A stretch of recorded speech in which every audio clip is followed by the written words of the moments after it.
వినియోగదారుల ప్రమాణ పత్రం ప్రతిజ్ఞ హ్యాండ్ రైట్ చేయండి, పెట్టుకోండి. వినియోగదారుల రక్షణ చట్టం 2019 యొక్క స్ఫూర్తిని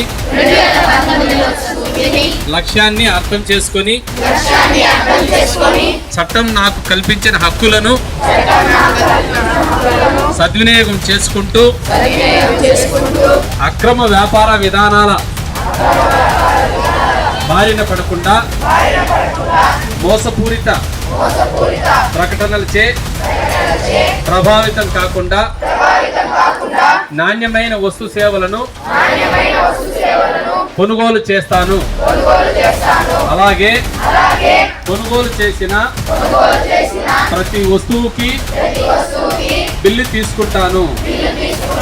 ఎంఆర్పి కన్నా అధిక ధర చెల్లించకుండా కొనుగోలు సమయంలో నాణ్యత, పరిమాణం, ధర, స్వచ్ఛత విషయంలో రాజీ పడకుండా ఉంటాను. మోసం జరిగిన పక్షంలో ప్రశ్నిస్తానని, అవసరమైతే వినియోగదారుల కమిషన్లో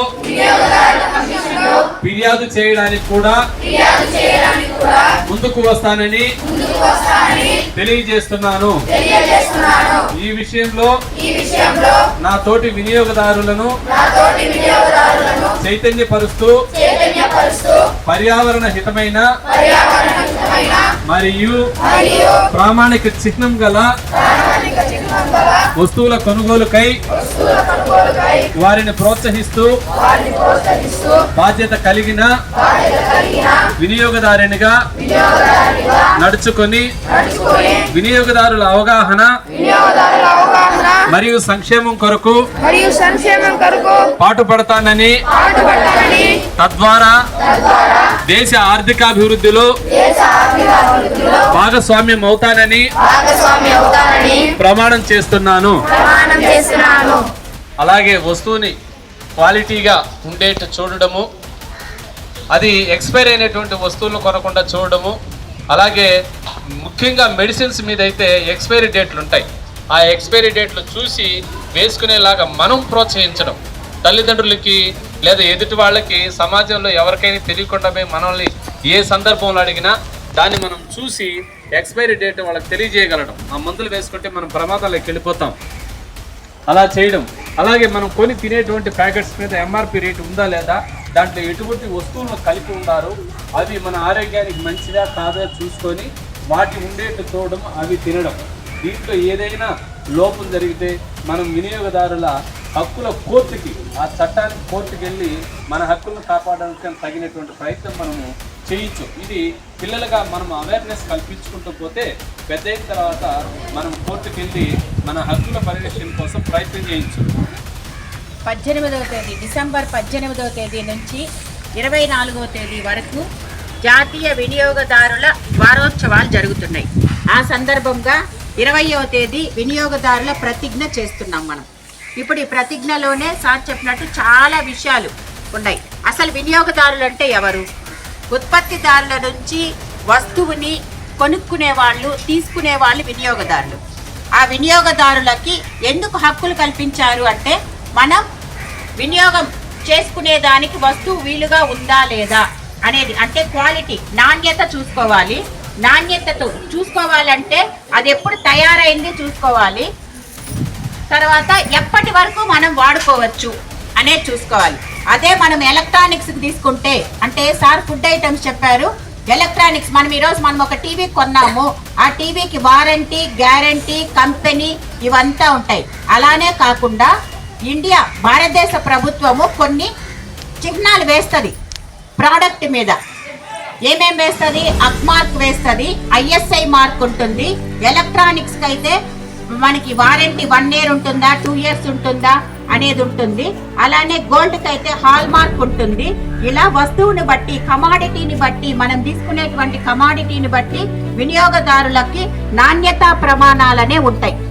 ఆ నాణ్యతా ప్రమాణాలతో కూడినటువంటి వస్తువులనే తీసుకోవాలి. మొట్టమొదట తీసుకున్న తరువాత మనం వినియోగదారుల హక్కులు కాపాడుకోవాలంటే తీసుకున్న వస్తువుకి బిల్లు తీసుకోవాలి. అది మొట్టమొదట ప్రతి ఒక్క కన్స్యూమరు చేయాల్సినటువంటి కర్తవ్యం. బిల్లుతో కూడినటువంటి వస్తువునే మనం కొనుక్కోవాలి. ఎందుకు అంటే బిల్లులో GST అనేది ఉంటుంది, సేల్ ట్యాక్స్ ఉంటుంది. దీని ద్వారా ప్రభుత్వానికి చెల్లింపులు జరుగుతాయి. అంటే మనం తీసుకున్నటువంటి వస్తువులో మనం చెల్లించినటువంటి డబ్బుల్లో కొంత శాతము రాష్ట్ర ప్రభుత్వ వాటా కింద, కేంద్ర ప్రభుత్వ వాటా కింద అమ్మక పన్ను ఇవి చెల్లించబడతాయి. దాని ద్వారానే ఆర్థిక అభివృద్ధి, మన దేశంలో అభివృద్ధి కార్యక్రమాలు అనేవి జరుగుతాయి. దానికోసమని ప్రతి ఏ చిన్న వస్తువు కొన్నా మొట్టమొదట మనం బిల్ తీసుకోవాలి. బిల్లులో చెల్లించినటువంటి మొత్తానికి సేల్ ట్యాక్స్ రూపంలో ప్రభుత్వానికి ఆదాయం చేకూరుస్తాం. మనం ఒక సోప్ కొన్నా, ఒక చిన్న పెన్ను కొన్నా కూడా సేల్ ట్యాక్స్ రూపంలో గవర్నమెంట్కి ఆదాయం వస్తుంది. ఎప్పుడు వస్తుంది? మనం బిల్ తీసుకున్నప్పుడే వస్తుంది. అంతేకాకుండా బిల్ తీసుకోవడం ద్వారా మనకేంటి లాభం అంటే ఆ వస్తువు పాడైనా, ఆ వస్తువుకి మనకు పనికి రాకుండా పోయినా, పని చెయ్యకపోయినా ఆ వస్తువుని మళ్ళీ మనము తిరిగి దాని నష్టాన్ని భరించాలంటే బిల్ అనేది అవసరం. ఇప్పుడు వినియోగదారుడుగా మనం చూడాల్సింది నాణ్యత, దానికి సంబంధించినటువంటి బిల్లు. ఈ రెండు తీసుకోవడం అలవాటు చేసుకోవాలి. నాణ్యతా ప్రమాణాల చిహ్నాలని మనం చూసి వస్తువుని కొనుక్కోవాలి. అగ్మార్క్ కావచ్చు, హాల్ మార్కు, ISI మార్కు, ఇలా ప్రభుత్వం ముద్రించినటువంటి నాణ్యతా ప్రమాణాలకు లోబడి మనం వస్తువుని తీసుకుంటే ఆ వస్తువు నాణ్యంగా ఉంటుంది, మన ఉపయోగానికి వీలుగా ఉంటుంది. అంతేకాకుండా మనం ఉపయోగించుకోలేని పరిస్థితుల్లో అది పనికిరానప్పుడు ఏం చేసుకోవచ్చు? మనము వినియోగదారుల ఫోరంలో వేసి దానికి సంబంధించినటువంటి మొత్తాన్ని మనం తిరిగి పొందవచ్చును. ఇవన్నీ మన వినియోగదారులుగా మనం తెలుసుకోవాల్సిన విషయాలు. మనం డబ్బులు ఇచ్చి కొనుక్కుంటున్నాం. కొనుక్కున్నప్పుడు ఆ వస్తువు మీద మనకు అన్ని హక్కులు ఉంటాయి. ఆ హక్కులను పొందాలంటే నాణ్యతను చూడాలి. నాణ్యత బాగలేదు అంటే బిల్లు ఉండాలి. బిల్లు ఉన్నప్పుడు మనం కోర్టుకు వెళ్ళొచ్చు, ఫోరంలో మనం రేస్ చేసి తిరిగి పొందవచ్చు. తర్వాత guarantee card, warranty card. Warranty అంటే ఏంటి? 1 year వరకు రీప్లేస్మెంట్. గ్యారంటీ అంటే వస్తువు రీప్లేస్మెంట్.